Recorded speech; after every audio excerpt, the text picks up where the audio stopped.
Jay's closing talk here just a few minutes ago. We got to thank you, Jay Martin, for the tower garden, right? Really appreciate him.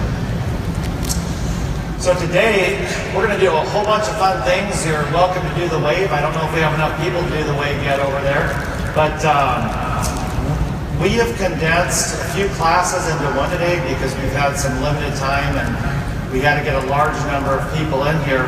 So I want to encourage you, if you've got a little recorder on your iPhone, you can record the presentation. If you want to take pictures of slides, we are going to be running through a lot of information. How many of you in here were in my last class? Raise your hand. So you know what I'm talking about, a lot of information, right? So a lot of good growing tips. We're going to have a lot of fun today.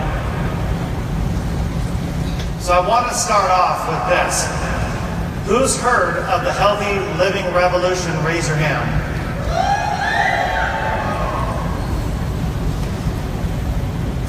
There is a reason why we have a healthy living revolution, right? It's because today we have no idea what's in our food. Food farms have become food factories. 61% of groceries today are highly processed. And they're delivered to these mega markets or supermarkets where all this food is processed, packaged, and preserved. 6 out of 10 kids today don't get enough fruits and vegetables. And that's the start of their healthy life, right? Most of our food comes from other countries now, or thousands of miles away from industrial farms. And in the United States of America, Stephen Ritz talks about this, fresh food deserts exist all over our country, in one of the most developed countries in the world. Our revolution, our healthy living revolution, is about taking healthy back, right? The good news is, in all of this, is that we have a ton of power. A ton of power. Every time you buy something, every dollar you spend, you're casting a vote on the type of food system or food paradigm we have in our country. There's two simple ways that we can shift this food paradigm I just talked about. Number one, know where your food comes from. Buy it from a local farmer. We've got tower garden farmers all over the country, popping up everywhere. How many have been to a tower garden farm? They've got a CSA and local produce, so they can, and those farmers are doing a great job. Or grow your own food at home. Grow as much food as you can at home. And this is what it's all about, guys. Whether it's 1 tower or 6, when we grow our food in a tower garden at home, it's safer. It's not covered in chemicals. Our babies can actually touch the food and give it a hug and eat it, right? Straight off the tower garden. It's more nutritious because we've got the best plant food in the world. And it's fresher because we just picked it. The tower garden, this is really important. It isn't just an amazing product, it's a movement. Our combined individual choices, every single individual in here is important. And every one of you has a purpose, because our combined individual choices will create mass change, and it's already happening. Who wants to join us in this revolution? Give me a shout out.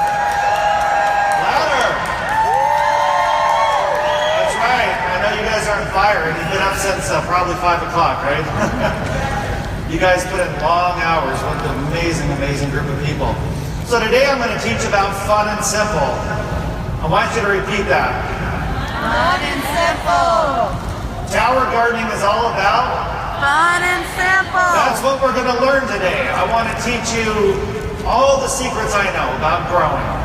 It doesn't mean you might not have your own way to garden, but I want to have a heck of a lot of fun.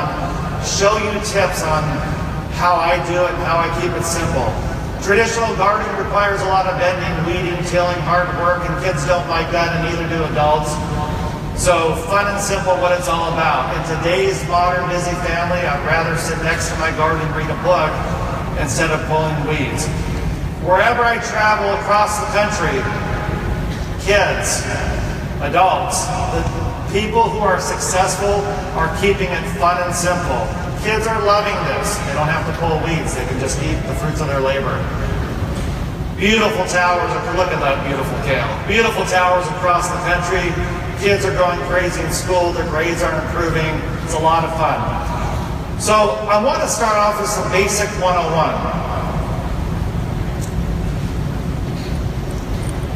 And this is for the old people and the new people. If you have experience growing in a tower garden, or if you're selling a tower garden to a new customer, you have to remember some important things, like just starting off, where do I put my tower garden? There's 5 things to consider when you put your tower garden in a certain location. Now, tower gardens are so pretty that some of those moms get them home and they say, gosh, I want to just go put that right next to that piece of furniture or that palm tree or something like that. But it might be in the shade. So the number one important thing, think of your grandmother's garden. It was out in the middle of the yard where it got lots of sunlight, not under a tree, okay?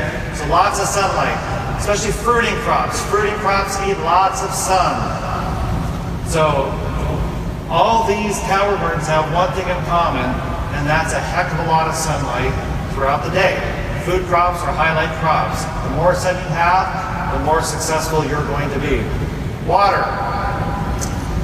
It's very important to be, if I'm trying to keep this fun and simple, I want to make sure that I've got a water spigot or a long hose near my tower garden, because if I have to run all the way around the house and carry buckets of 5-gallon buckets of water every day, it's kind of laborious, and then it takes the fun out of growing. So you want to be near some water. I always get chlorine questions, so I want to show you this filter. I'm going to tell you later where to get it. It's called CP Gator.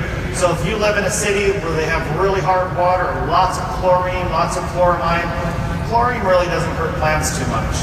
But in certain cities where they're using lots of those, the water's really dirty and they have to treat it with quite a bit of those chemicals, this filter hooks right up your hose, and it was specifically designed for home gardens, potted soil gardens, and hydroponics. So it works really, really well, and it's really affordable.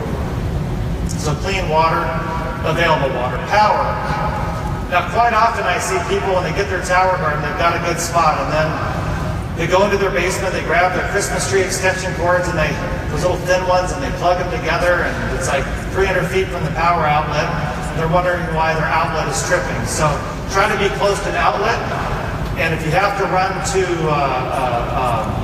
an outlet over a distance, get yourself a nice, big, the thickest extension cord you can buy, and make sure it's 1 unit, and that'll really help you from keeping your GFI outlet from tripping.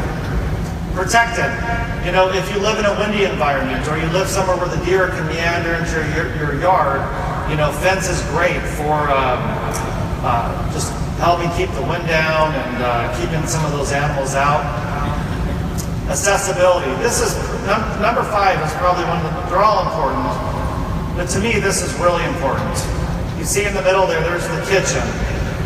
I always like to have my tower within view of the kitchen in an area that I walk past. You see that little red circle? That's a perfect spot for a tower garden. I've got sunlight there, and this is kind of how I think about it. If you can walk past your tower garden every day, if you can give your tower garden some love every day, give it a hug, you're harvesting your plants, you're checking it out, you're going to love it, you're going to enjoy it, you're going to have fun. This is a balcony in a high-rise condo in Orlando. The kitchen's just on the other side of the door. How much fun is it when you walk up your balcony and you see nothing but steel and glass to be able to look at your tower garden there. This is my dining table at home in Orlando, Florida. And again, our tower garden is just right outside the door, so we walk right outside, pick our dinner salad, maybe 90 seconds, bring it on in. It's just that simple. I see it, I'm going to use it. Right? Y'all agree? I agree. Hey! I was going to talk about you in a few minutes. I'm going to use this moment to get a drink. Steven! Welcome, Mr. Ritz.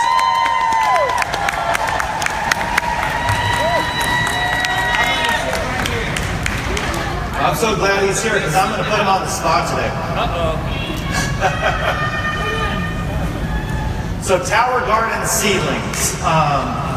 We are so blessed. Over the last 10 years, we have been setting up tower garden farms coast to coast. How many of you have been to a tower garden farm where they sell seedlings? most of you, awesome. They got those seedlings in the rock wool. They're growing perfect little plants for you. So we have now taken a lot of our commercial growers and we've developed a list called our authorized seedling providers. They have to meet certain standards of quality, and they're creating up to 50 different types of plants for you to grow in your tower garden. So I do get a question, should I buy some of those seedlings or should I start my own seedlings? So if you have gardening experience and you want to start your own seedlings, this is the #1 seed source I can recommend. Most of you know I spent 12 years at the Walt Disney World Company managing the hydroponic greenhouses at the land at Epcot. And out of those hundreds and hundreds and hundreds of crops we grew, probably half the seeds I bought came from JohnnySeeds.com. They have organic, conventional, heirloom, hybrid, whatever you're into. They've got the cutting edge stuff as well as the traditional. So JohnnySeeds.com. You can't go wrong if you want one of them. And again, there's lots of great seed companies out there. I'm just simply sharing some of my best tips with you today, some of the best things that I've learned on my tower garden journey. You also want to think about, if you're going to start seeds or buy seedlings, how much time do I have? Today, both yourself and your customers were into instant gratification. We got that tower, we want to see it growing. If you plant start seeds, something like lettuce might take 2 weeks, something else like eggplant might take 4. So we have found, especially with the new tower gardener, if you sell a tower garden to a customer or you don't have experience yourself, I would strongly recommend buying seedlings from one of those authorized seedling providers.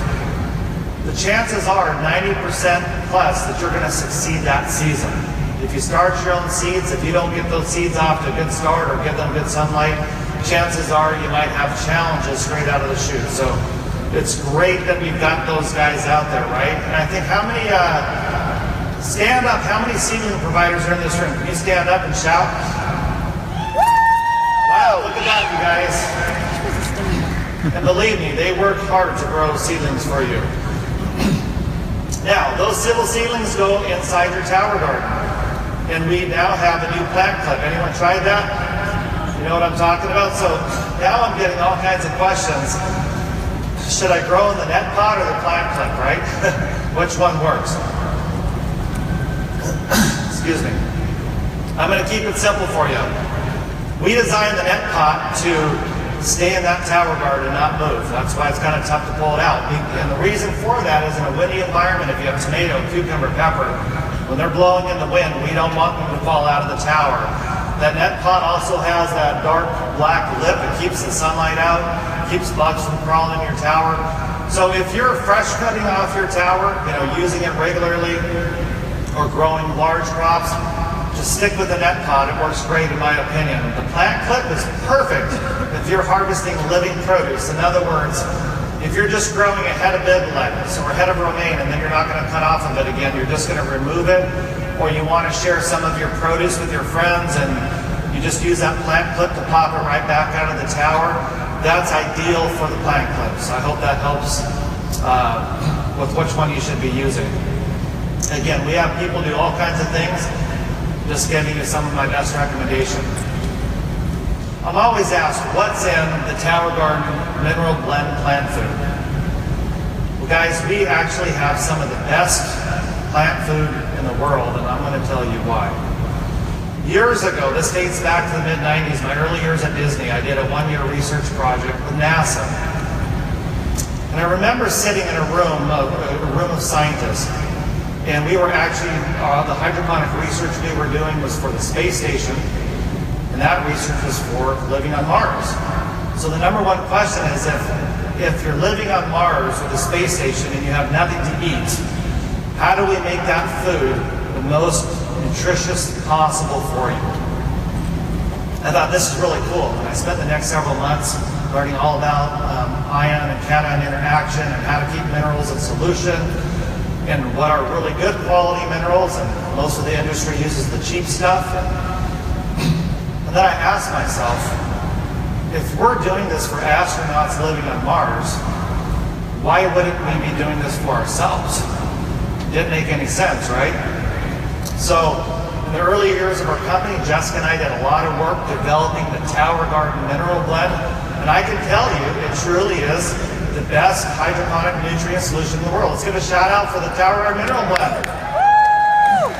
If you go to a hydroponic store today, if you went to a hydroponic store 10 years ago, they're going to tell you got to buy a juice for starting. I know, remember Stephen Ritz went through this in the early years. You got to buy a juice for starting your plants. You got to buy a juice for the cucumbers, one for the tomatoes, one for the end of life, one for the beginning of life. You walk out of the store with hundreds of dollars of bottles, right? It's crazy. So I remember a lot of moms telling me in the early years of my company, you got to make something plug and play.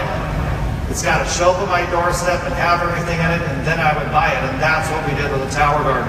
The world's first one-size-fits-all fertilizer. Every picture that you've seen, this whole conference comes off the same beautiful fertilizer. Now, in our hydroponic fertilizer, we include everything the plants need to grow. But something else that we did, and that kind of goes back to my experience with the NASA research, was we included 60 trace minerals, super small amount, ionic trace minerals that are important to human health. So if the plants can take them up, we wanted them to take them up. And that's what really helps improve the flavor and the color and the essential oils in our plants. We knew our plants were nutritious. We knew they were better. But we said we want this to be clinically proven, and it is. We sent our towers, 20 of them, to the University of Mississippi, which is the home of the FDA Natural Plant Product Research Center. So anything that's food-related, plant-related on the store shelf goes through the University of Mississippi to be tested, to be sure it is what it is. So we said, can you do this side by side? Can you grow these 20 crops out in the soil with perfect water, perfect nutrition, perfect tilth, perfect irrigation, perfect weeding, and then just grow our tower gardens like the instruction booklet says to do it? We weren't there. We weren't really part of this research. And after all that growing, when they tested the plant material at the end of the season, the tower garden compared with the best possible soil conditions on Earth. Our mineral content and our phytonutrient content, our phytonutrients are the real keys, right? The things that prevent disease in our body. At the end of that research, both the mineral and the phytonutrients were equal or better across the board in every test. Not exciting? So we know that we are growing some of the most nutritious food in the world. And by the way, I don't want to forget that our plants in this research use up to 98% less water, and some varieties grew twice as fast. Again, compared with the best soil conditions on Earth, right?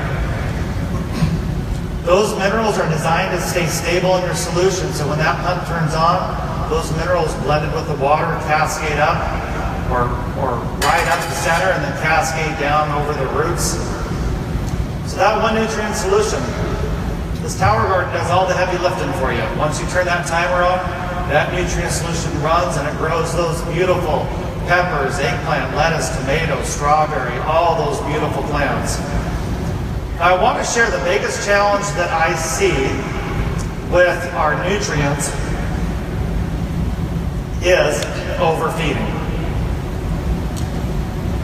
You know, we live in a country where more is better, right? Everyone doubles up on their Juice Plus. When you double up on your Tower Garden Mineral Blend, your plants wilt during the middle of the day, and they don't look good, and they got poor growth.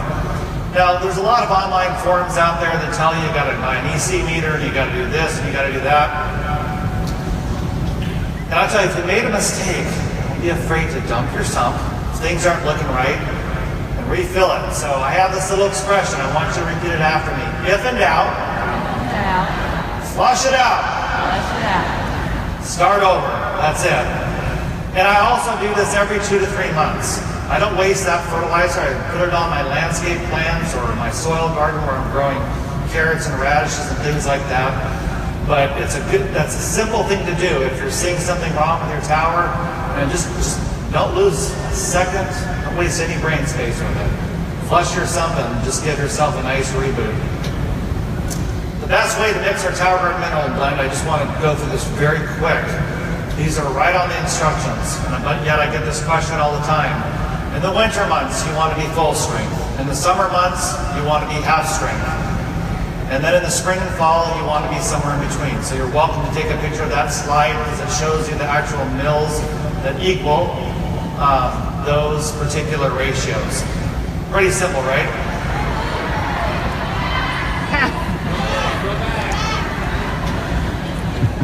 You're welcome. We can stay there the whole time if you want. Y'all got it? All right, keep those cameras on. I'm telling you, we got a lot more of these slides coming up. I recommend it when you can, if you can, keep your sump full. You know why I love doing this? It provides a more stable temperature. In the summertime, it keeps your tower garden cooler. In the wintertime, it keeps your tower garden warmer. It also gives you wind protection. What do I mean by that? When this is full of 20 gallons of water, it is almost a 200-pound weight. And when you strap the lid to that tub, it's not blowing over in the wind. We have these on the high-rise rooftops in Manhattan, and they don't blow over when we do that. And by the way, when your sump is full, the pump simply works better. I need to get a drink of water before I talk about pH. Who wants to learn about pH? Raise your hand. I know you do. Holly where's Holly? Is she out here? Stand up if you're out here. She's not out here. Oh, she's over in the tower garden area. Well, Holly and Kim, I know, have dealt with this over the years. One of the number one questions we get in customer support is pH. So the pH is simply a measure of how acid or alkaline something is. And so for our tower garden, we recommend a range of 5 to 7.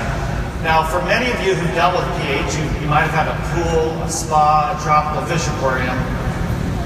And in those situations, when you get out of that recommended range, your fish die or your pool turns green, right? You know what I'm talking about. I think some of that mentality is carried over to the tower garden because we have this unique thing happening across the board, and that if people feel that they're outside of that red circle, it's the end of the world. In fact, there's online forums where people are saying that they're really mistaken. And then, oh my God, we got some dads who are some mad scientists out there. You know what I'm talking about? There's a few of you out there. Where, okay, we're at a pH of 7.5 and they dump the pH down, right? And then they run over here, and then they went too far and they put the pH up, and then they test it again. They're like, oh my God, I went too far. I'm going to run back. I'm going to put some more pH down. Well, after about 6 times back and forth, they've just kind of messed up their whole mineral. So, if in doubt, dump it out, flush it out, you bet. We don't need to do that. So what I want to tell you, I'm having some fun here, but I know for many of you, this has been a real challenge and you've been really worried about pH. So the Tower Garden Mineral Blend is not like other hydroponic nutrient solutions. We use really good quality minerals, and these minerals are also available outside of that 5 to 7. Now, I don't want to say don't worry about pH. What I'm telling you is that from a pH of like 4 to 8.5, some minerals, only some minerals are less available, not unavailable. So you're still going to be able to grow a great tower. So it doesn't mean you don't pay attention to your pH. It just don't lose too much sleep over it. You know, kale is a great indicator plant. The reason I say that is that your nutrient solution tends to always drift up, right? It raises the pH, that's typical in hydroponics. Well, kale consumes a lot of iron. It's one of the reasons why it's a superfood. It consumes a lot of iron. And iron is one of the few minerals that when the pH, one of the few minerals, what did I say? Few. One of the few minerals that when the pH starts creeping above 7, it becomes less available. And it can't move around in the plant. It's non-translocatable, unlike some of the other minerals that can. So whenever your pH has been too high for too long, or maybe you've just been adding water or something, you forgot to add the minerals, right there in the center, you're going to see just the new growth coming out yellow. That was the first leaf that came out. But iron is very unique. The leaf just doesn't turn yellow. It's called intervenal chlorosis, meaning the veins are still, kind of like how you see your blood vessels on your arm. The veins are still green, but in between the veins are yellow, and that's specific to iron. And that shows up when your pH has been high too long. So I will tell you, these are my tower gardens at home. Look at all those plants, the kale, the parsley, the chard. All I do is, if in doubt, dump it out. I follow the instructions on my bottle of fertilizer. I keep my sump full. I haven't picked up a pH meter for my home tower garden in 10 years. That's what they look like. So horticulturally, it's just like with your kids. You moms out there and dads, you know what I'm talking about. You develop an intuition, a natural understanding for your kids. So you read books about kids, but listen to your plants. They will speak to you. My plants look good. I know I'm doing it right. I'm not going to waste 5 minutes doing a pH test kit. I'm going to go eat some of that food. All right, I'm going to get into some of my top tips next. Who wants to hear some top horticultural tips for growing?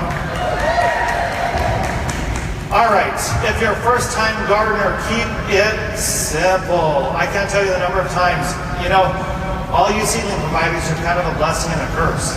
Because you get people really excited. They go to your greenhouse when they're a first-time grower and they go, oh my God, I want one of those, and one of those, and one of those, and one of those. And before you know it, I've got 20 different plants, and eggplant, tomato, and cucumbers, and now I'm acting like Stephen Rhodes. Having some fun out there. But we want to keep it simple because people can fail because they got too much going on. So, I recommend have a tower garden with a purpose or a mission. Okay, what do I mean by that? Well, think about your needs. Super easy to grow salads and leafy greens. So, how many people are out there on a diet, a low calorie food intake? They want to get the good greens in their system for gut health. So, the salad tower is a great way to start. How many people out there are doing juicing or smoothies daily or weekly? Raise your hand. Awesome, most of you. By the way, your 3 best plants for that would be kale, chard, and parsley. They give and give and give and give, and they grow really fast. You know what I'm talking about, right? And then finally, an herb tower, cooking tower, the things that you use in cooking regular, basil, cilantro, chives. That's another great tower. And by the way, all those 3 types of towers I mentioned are leafy greens. And did you know the USDA says that fresh cut leafy greens lose up to 50% of the nutrition as they're being transported thousands of miles from industrial farms. 50% compared to when, why didn't you get them for half price from Whole Foods?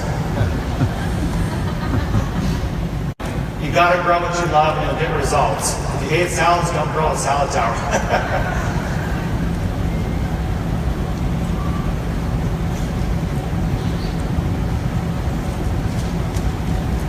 All right, next is my top 6 horticultural tips. If you have one tower and you're growing a variety of crops, follow the pyramid planting. And what I mean by that is pyramid shaped like this. All your plants gotta get light. Plant your small plants at the top, your medium plants in the middle, and your large plants in the bottom, just like that beautiful tower with the summer squash at the bottom there. The tower on your left has large squash on the bottom, green beans in the middle, and then I think strawberries up there at the top and basil down below that. To the right is a juicing tower, but at the bottom of that juicing tower, if you look closely, is 4 watermelon plants. And they're running out 15 to 20 feet. So they're actually a nice ground cover to keep the weeds and stuff from coming up. Pretty cool, huh? So again, pyramid planting on one tower. If you have more than one tower, I strongly recommend grouping your towers for efficiency. So I'm a professional grower, by degree and by my experience at the land at Epcot. So I tend to be very efficient. I want to go out and cut and use my plants quickly. So we've got that plant cage, right, for tomatoes, and there's some beautiful okra, cantaloupe, tomatillo. And by the way, these big bush crops, you only need to do about 8 plants in a tower. 4 on the bottom, 4 halfway up, and you're good to go. They're going to fill in that plant cage in no time. If you plant every hole, you're not even going to be able to. Jay Martin has a story about that with tomatoes. You'll have to ask him sometime. He couldn't get into his tomatoes on his first tower. Juicing tower is really common. This is Nicole's tower. She's got some chard, kale, parsley. There's our juicing tower at home. Some of the same ingredients. Talk about that more in a little bit. Salad towers, herb towers, strawberries tower. Who likes strawberries? Raise your hand. Beautiful strawberry towers. So harvest efficiently. I like to use the top cut method. There's all different ways to harvest, but I love using this on the tower garden for a couple of reasons. I'll share that with you. All these leafy greens and lettuces and herbs, the new leaf comes out of the center. It doesn't come out of the side, it comes right out of the center, and you see that little leaf circle. If we cut everything above that new leaf, we're not going to damage the plant at all. So I'm going to show you next a little video on how to harvest in a new way. So for some of you, it might surprise you. I have a little online video blog called 60 Seconds with Tower Tim. How many have been there before? Raise your hand. Shout out. You know what I'm talking about? So let's take a quick look here. Good morning, everybody. This is another 60 Seconds with Tower Tim. This morning we are at our juicing tower, and I'm going to show you how simply you can cut off kale 5, 10, 15, 20 times before you have to replace these plants in the tower. Almost every single week. Let's take a look here. This kale has about 6 to 8 seedlings inside, and you'll notice that right in the center of each seedling is a young growing tip. We don't want to cut those back, we want to cut right above each growing tip. So I'm going to grab this cluster, something like that. Cut it right there. If you take a look in there, I haven't damaged any of the growing tips. They're all still there. After I cut, about a quarter pound of kale there. I'll go and remove any bad leaves. Within about 1 to 2 weeks, that kale will be reflushed right back out to where it was. How cool is that?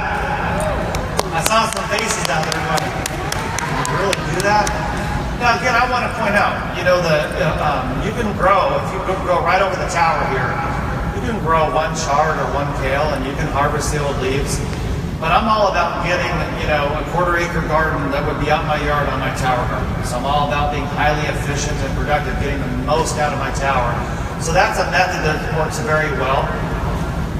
It's also beneficial for pest control. I'm going to tell you more about that in a minute.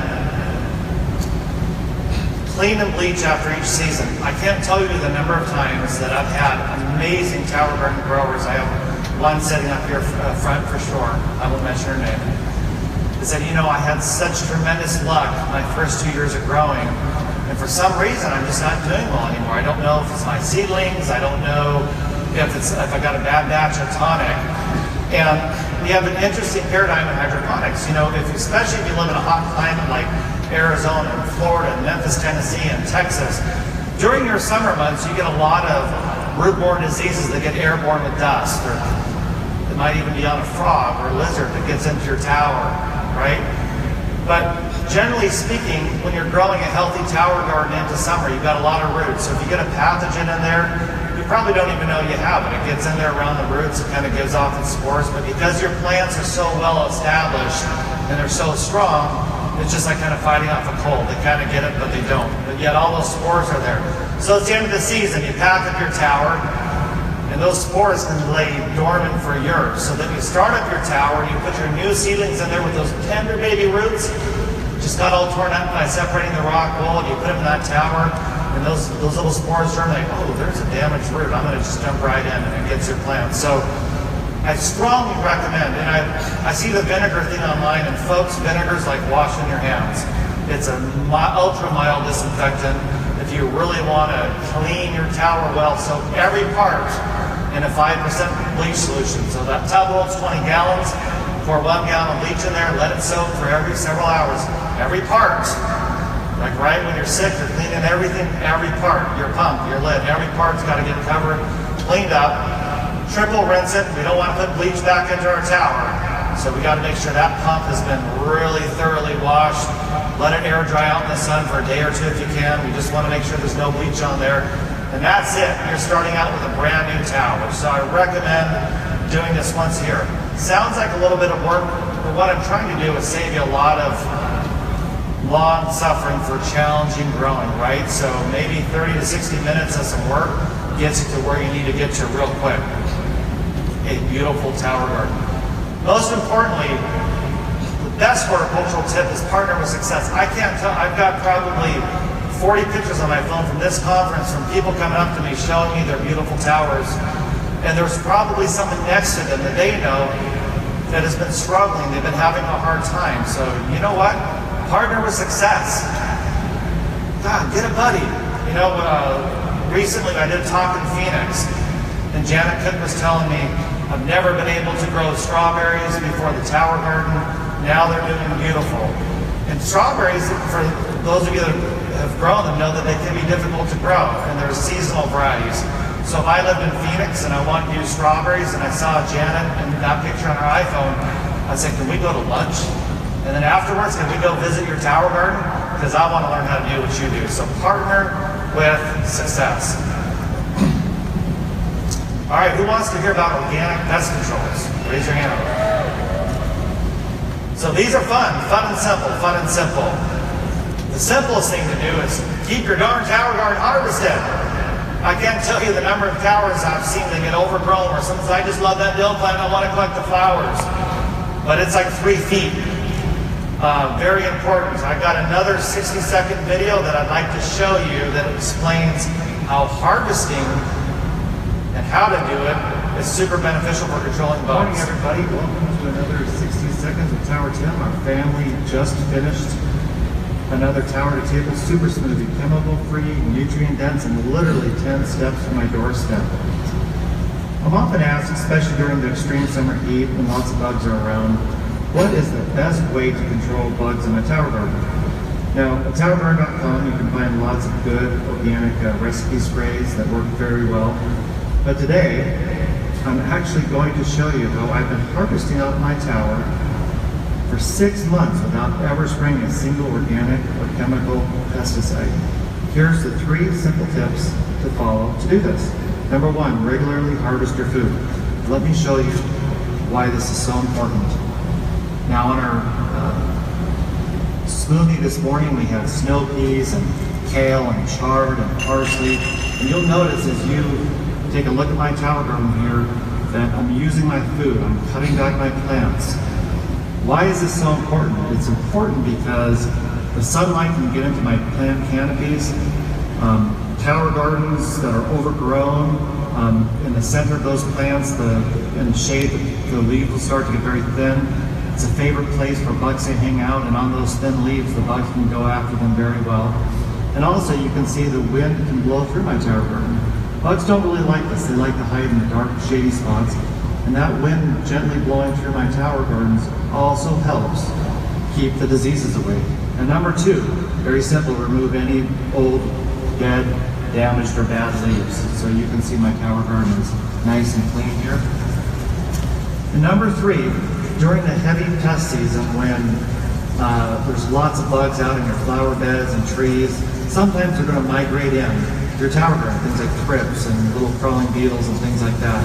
So every evening as the sun is setting, or every other evening, I do a quick wash down my tower, top to bottom, and this washes 95% of those migrating bugs away from the Tower Garden.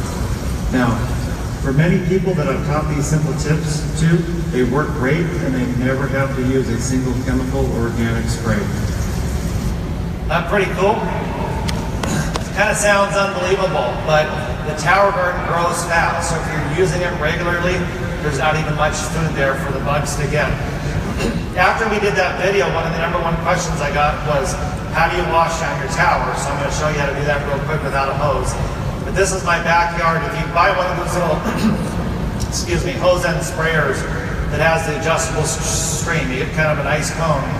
And this is like if you've seen the spring or summer, when you've got a fruit tree or a bush that has a lot of like whiteflies, right, or other bugs on it, you'll see they're not actually growing on the tower. They're not growing on that produce.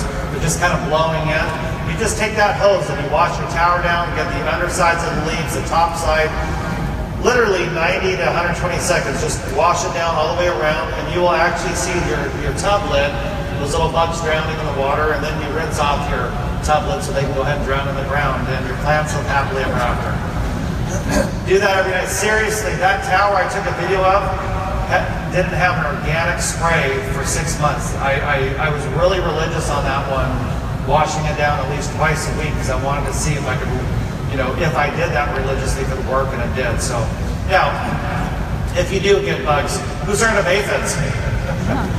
So we've got some simple solutions. So I'm going to go through these fast, so take a picture, but I'm going to give you the easy solution of where to get these recipes, okay? So soap and neem oil work great for aphids. If you got worms, like those tomato hornworms, things like that, Thuricide, it's a bacteria that gets worms in the gut and they drop dead.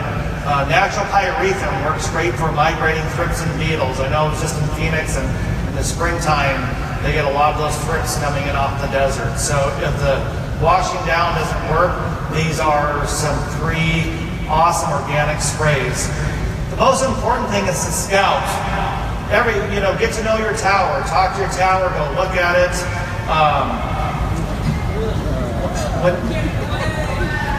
When you're calling customer support with a lead that looks like that, that's too much. What we want to do is, there's this really cool invention.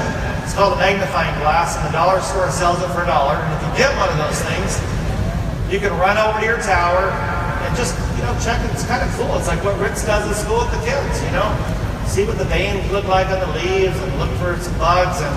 But what Jessica and I do at home is we keep that soap and neem in a little spray bottle, just like that. When we see 5 aphids, we get them immediately. One squirt, they're gone. We may reapply 3 days later.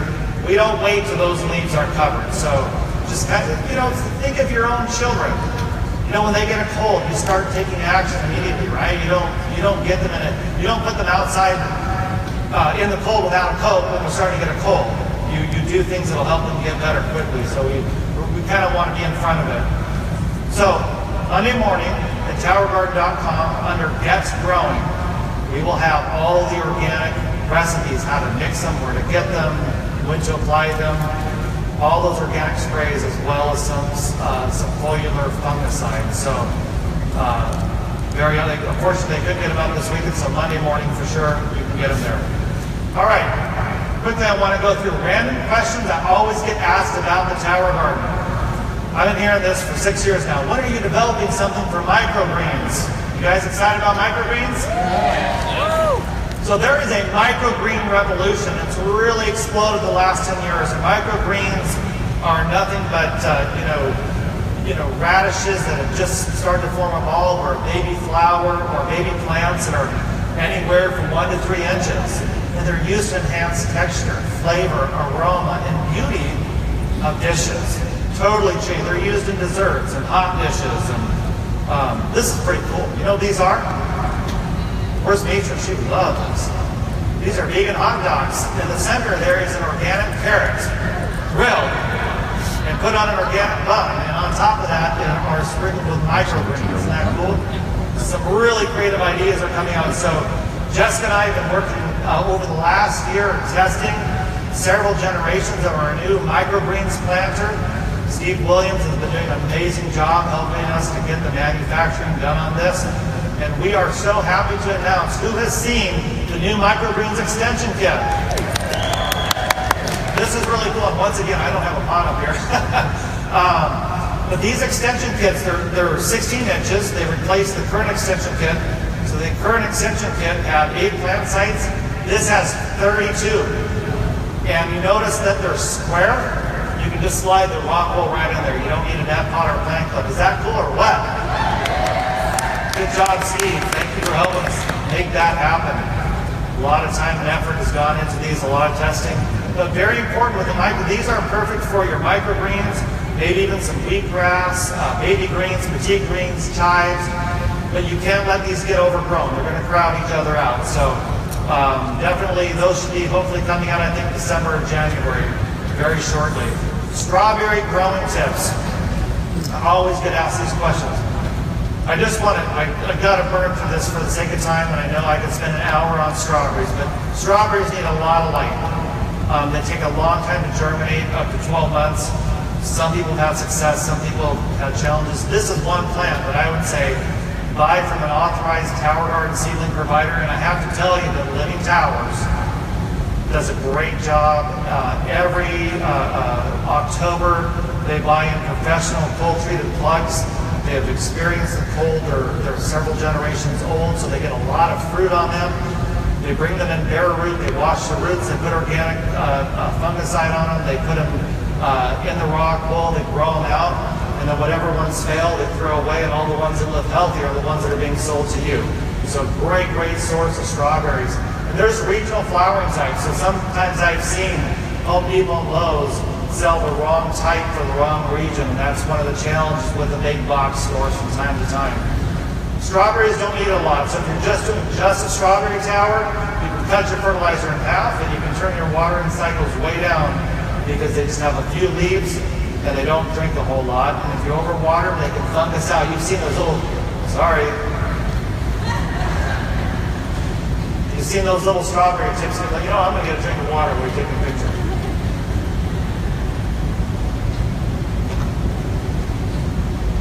All right, frost and freezing. Who lives in a cold climate, winter climate? Raise your hand. Really high so I can see you.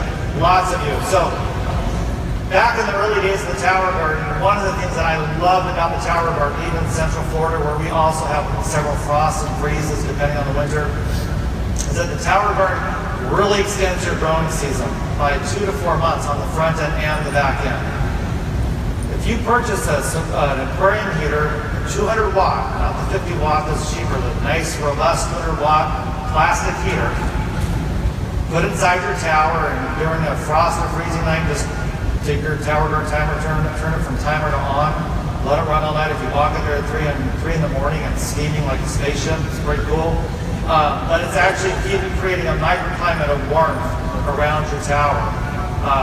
We also have people that'll cover with a sheet. And then what's cool is we got the wheel kit. It's been around for some time. You can just roll it inside if you have it on your patio. But we have people that grow, again, 2 to 4 months longer by using these tips over conventional gardens. And cold air always drops, right? So gardens in the ground always get the coldest. A tower garden up and out, even without the heater, is going to do better than a soil garden. I really want to make this point. You all know the Bell Book and Candle in Manhattan? The longest running, most successful roof-to-table farm, 7 years and growing. And when we started on this project back in 2010, we wanted to put a greenhouse, couldn't afford it, so they said, we're going to run power outlets up there for those heaters, and they actually grow 9 to 10 months out of every single year in Manhattan just by using the heater. Pretty cool, huh? I'm often asked, how long does a tower take to pay for itself? A couple of years ago, we asked ATL Urban Farms to do a test. And ATL Urban Farms, by the way, Brett Bullock, stand up. There's the owner over there. ATL Urban, give Brett a big hand of applause, you guys. He is responsible for making, and his team, for getting all these beautiful tower gardens. So he drove them 13 hours from Atlanta, Georgia. And he's responsible for the 10,000 seedlings that you've been able to pick up at this conference.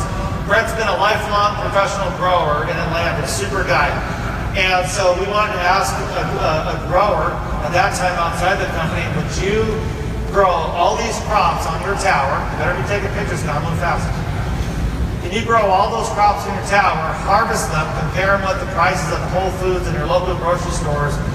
And what we determined, it only took 6 months to pay for the tower and the produce that Brett harvested.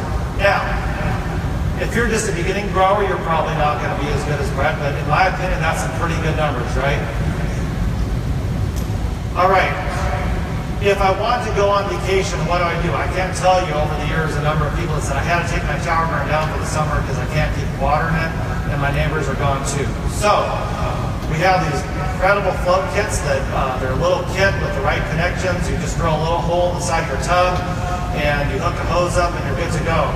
All these products that I'm mentioning, these ancillary products, and things that you need on towerguard.com. You find the tower garden, the cage, the lights, the add-on kits. But some of these extra products to help extend the heaters and the water filters, those are things that we don't carry at towerguard.com. We actually have 2 growers that have done a really good job with stocking them up for you guys. TrueGarden.com in Phoenix, Arizona, and Living Towers, John Young's farm in Orlando, Florida. Both of these guys have all those organic sprays I mentioned, and as well as many other growing supplies. I know Troy, the Phoenix water is so bad, Troy's carrying those gator filters down. And Troy wanted me to tell you that if there's anything you don't see on his website, just email them at info@truegarden.com, and they'll make sure that they get that order in for you. Now the next thing, that's really summarizes my horticultural tips. The next thing I want to talk about is keeping your tower gardens in play year round. This is so important to our healthy living revolution and what we're all about in here. Again, I think it was about 60% of you in here come from a winter or a cold climate. So this is what it's going to be looking like for you shortly, right? And what's interesting is no one has a garden. In fact, you don't even see green leaves on any of the bushes. And so a few years ago, we saw this challenge and we came out with the grow lights, right? Lights Tower Action. And this has really been exciting for us because our indoor growing meets the needs of many. It isn't just the winter growers. Now think about this. We have a whole bunch of folks up here in the front from Phoenix and Las Vegas, right? And it gets to be 150, 120 degrees in the summer. Lights work great in those climates indoors. So it's kind of the opposite of winter if you live in Phoenix. People who live in apartments and condos and restaurants, office buildings. We have them in office buildings all over the country. Even right there. Who's been to the Juice Plus headquarters and seen our tower gardens with the grow light? Give me a shout out. You know what I'm talking about? They're beautiful. Steve's over there taking care of those every day. Absolutely beautiful. We got people using them inside RVs and boats and schools. I don't know who that guy is. We're talking more about schools in a minute. I am not leaving that one. Top 3 benefits from reps for growing a. This is what they're telling us. The reps who've been growing in towers for a while, when they keep their tower gardens in play and they grow year round, they're excited because they can now have fresh produce year round. That's the number 1 feedback. Number 2, they keep their healthy habits going. How many of you have done the Shred 10? Raise your hand. So yeah, good for you. So you know what it takes to develop a habit. It takes some discipline. And then when the season changes and we lose our tower, we're like, you kind of get out of that habit. So if we're growing indoors, we're keeping those healthy habits going. Remember the salad towers? We're keeping those salads. We're doing the juices and smoothies. And again, if you're doing the Shred 10, you've got the juice, your tower garden juicing going on right here. Especially with the kids. It is so hard. I mean, we have 2 girls, 4 and 7. It takes time to develop good habits with kids. So I remember most of you, this is Ava, when the tower garden came to the company, you all remember, who's been around that remembers Ava coming up to main stage, right? And that's how big she was. And she would go out and she would, she's a tower garden baby. She'd go graze on the tower. She had her favorite watermelon. She always got rid of my red strawberries. I told this joke on Wednesday that when we did this photo shoot at the tower, we had to put up a metal fence for 1 week before because there was never red strawberries at the bottom 3 feet of the tower. And it's like, I wanted to prove that I was a good grower and I could really have strawberries on every plant. So we had to stage this picture for you. This is Ava today, 7 years old. And she calls this her tower power because she is strong, healthy, and has an endless supply of energy. And you will see her in Phoenix. And this is our ritual. Ava and Bella, we walk out there every morning that we're in town. We go to our juicing tower and we cut those plants. And they know how to seed, they know how to transplant, they know how to harvest, and they fight over the scissors. And there's 28 plant sites and they're fighting over which plant site to cut from. Kids, if you have kids, you know what I'm talking about. But we have learned how to turn smoothies into ice cream, and here's how we do it.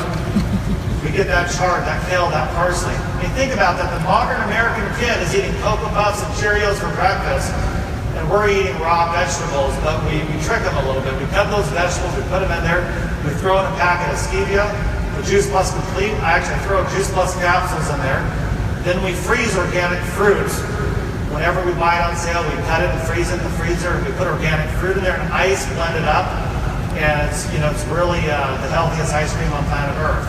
It works for them, and they've been doing 4 to 8 ounces every morning of raw green chlorophyll and phytonutrients. Pretty cool, huh? I want everybody in here to try that if you haven't. I know several of you are doing it.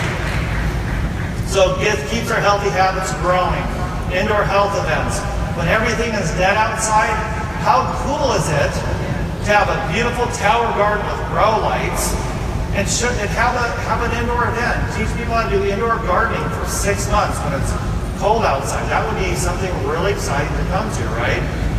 We have lots of people doing cooking events, teaching people how to use these microgreens and these other flavorful plants we can grow in the tower. Tower garden dinner parties, probably the #1 thing I've seen out there. No better way to sell a tower than to invite someone over for dinner and let them experience the tower firsthand, right? And again, juices and smoothies. There's all kinds of parties with a shred tent now of how to incorporate tower garden into your program. And again, the tower garden is the thing that, as Jay Martin said, it takes the juice plus out of the capsule. When people see and experience that tower garden, they understand what our company and our revolution is all about, right? Alrighty, so if you're going to grow indoors, we always get this question, what do I need? If you got your tower, you just need your support cage, your grow lights. And I want to focus on this for a moment, because today I was talking kind of about best tips. And as I travel around the country, I've seen a lot of people with the grow lights. See that little red box there? See those seedlings? I don't call those seedlings, I call them sprouts. They got their seed starter kit, they set it on their tower, and they turned their T5s on for a couple hours, and all they got was these stretched seedlings. All you can use is grab a pair of scissors, cut those and throw them in your mouth, because that's all they're good for. Seedlings that start like that are never going to turn into a robust, healthy plant. Your seeds got to start in good quality lighting, just like your tower garden plants have to grow, right? So you see on the right there, those are beautiful, healthy seedlings. They're not all stretched. So you can do two things. You can either buy your seeds from a seedling supplier, or True Garden is now carrying those seed dome light kits, where they got a little heat mat, they got a dome with a little breather on top, and a little light on top. So those are perfect. I know Amazon sells some various things. Wherever you get it, get it. Don't set it on your tub lid. It's a good seedling is great success. A poor seedling will end up in failure. So we always want to start off with a healthy, robust seedling. And who saw the new LED grow lights? You have been asking, and asking, and asking. So it took us some time. I don't know if you've been into Lowe's or Home Depot lately. I've converted my whole house to the soft white LED lights. And LED lights have literally just been coming down each quarter. So we finally were able to source and secure an LED light kit at an affordable cost. Right? I believe these are going to be $250. They don't require the plant cage, and hopefully they're going to be available right at the end of the year. So what's really cool about these LED light kits is, unlike with the plant cage, you can move those lights, right? Those light bars, they're flexible. You can get in there and harvest. However, I want to tell you something really important. You ready? Because they don't lock into place, your kids are going to bump them. You're going to forget to put them back. And then you're going to call Holly at customer support and you're going to say, my grow lights aren't working. And Holly's going to tell you, send me a picture of your tower garden with your grow lights. And she's going to say, those grow lights weren't supposed to be like this. They're supposed to be like this. Well, very, very important tip when you get those new LED lights. You guys are going to absolutely love them. So my top 6 indoor tips, growing tips I want to leave you with. Good. Important quality lighting. Don't get aftermarket stuff that doesn't work very well. I recommend 14 to 18 hours. Again, another thing I hear. My lights aren't working. How many hours are you running them? 6 hours. That's not long enough. 14 to 18 hours. You can reduce your watering cycle. It saves the life of your pump. It keeps your tower cleaner. 15 minutes on, 45 minutes off. That's all you need.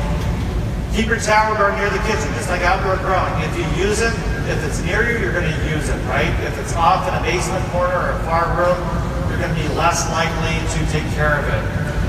Always stick with your lettuces, leafy greens, and herbs. Start with a strong ceiling. We just talked about that. That's been growing in high light. You need a very good water supply. So some of your homes have softened water. Now, if you have a water softener on your home, by law, that water softener is not supposed to be connected to the outdoor spigots.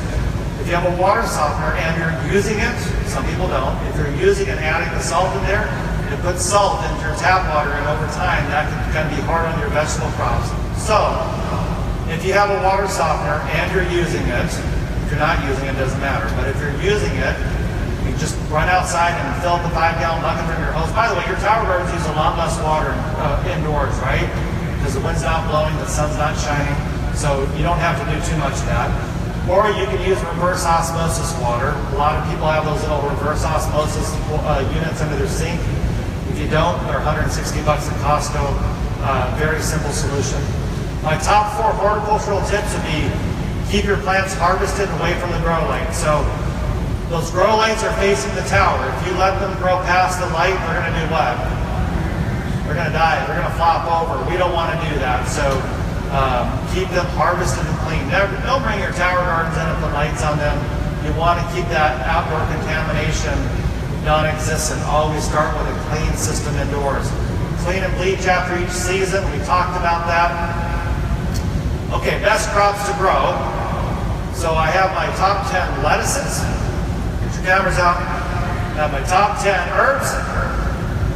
For sake of time, we're not going to read every one. I have my crops to avoid, which is mainly your fruiting crops, tomato, cucumber, pepper. But by the way,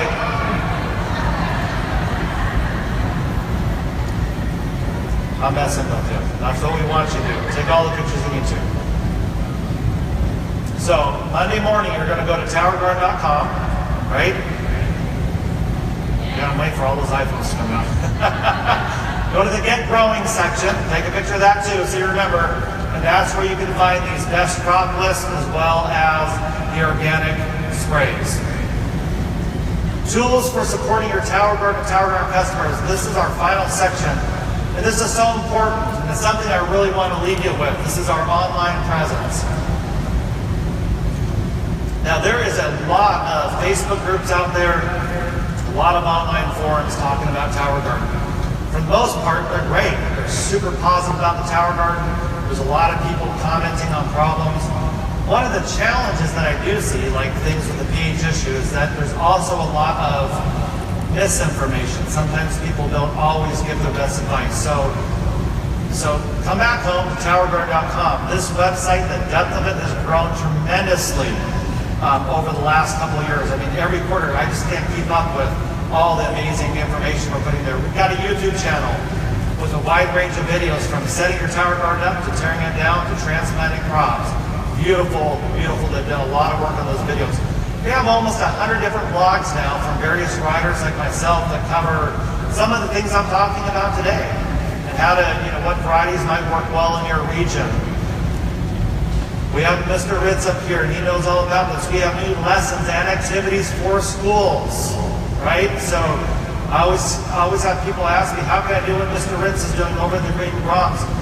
I've met so many moms. It isn't just Mr. Ritz. We got moms coast to coast. They've got towers or trios in 1 school, 2 schools, 3 schools, 6 schools, right?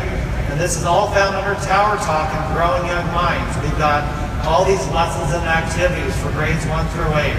So just tons of information, PDFs that you can print for teachers. Now, do I need to go back? I do. You got that? All right. So we've got, if you want to get those, you want to know who your official seedling providers are in your region, you can go to towertalkjivon.com, and the little magnifying glass, just type in seedling providers, and you will find, by the way, if you just type in PDF into there, all the growing guides and instructions will come up as well.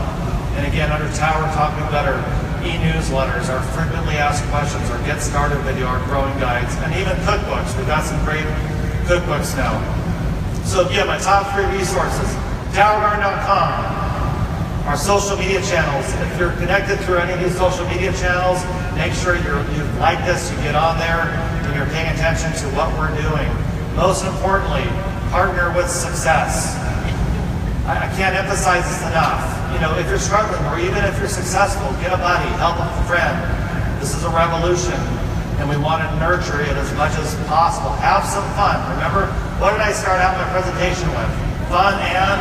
Simple. Fun and? Simple. That's right, fun and simple. We want to have fun with this. Whenever I come to these presentations, people ask me, can I connect with you on Facebook? And I kind of keep my Facebook to my immediate family, but I do have, go to Facebook and just type in Tim Blank Tower Garden. That's where you can find me. And I post these 60-second Tower Tim videos. I share what's going on in our commercial tower farms division, our residential tower garden division. So it's a great place to connect as well as LinkedIn. Now in the beginning, I talked about the healthy living revolution. And I want to leave everybody today with this. Just stop for a moment and think. The Tower Garden is an amazing product, but it's really not just an amazing product. It's a movement, right? It's a movement that we're all part of. All of us have a ton of power. We see the stuff going on around us, but each and every person in here, you're part of the solution. You are making a difference because our individual decisions and the choices we make help drive that mass change. Our company, the Juice Plus Tower Garden Company, we are reconnecting our families with real food. Because of this, we're living longer, we're living healthier. And today when you leave here, I'm asking you just to do two things. Know where your food comes from. Support your local Tower Garden farm, support your local farmer's market, become a locavore if you want to. And grow in your own tower. And no matter what, I want you to keep it what? Fun and simple. All right. All right, I want everybody to stand up and repeat after me. This is a revolution.